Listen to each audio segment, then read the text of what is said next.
Ben seni kıldığım namaz gibi sevdim. Haramsız, günahsız, gözümü başka yere dikmeden, kıblemi kaybetmeden. Ben seni Allah'tan diledim. Allah'ın rızasıyla sevdim. Sonra Rabbime el açıp dedim ki, ne olur Allah'ım, onsuzluk imtihanım olmasın. Tam şurada, sol yanımda sakladım seni. Okuduğum dualarda sana da yer ayırdım. Kutsaldın şu gönlüme, kutsaldın dinime. Ve sen amin demeye hiç bıkmadığım en güzel dualarımdasın.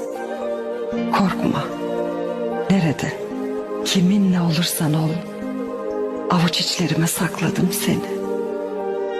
Allah şahit olsun bu sevgiye. Gönülsüzüm, gönül yaramsın.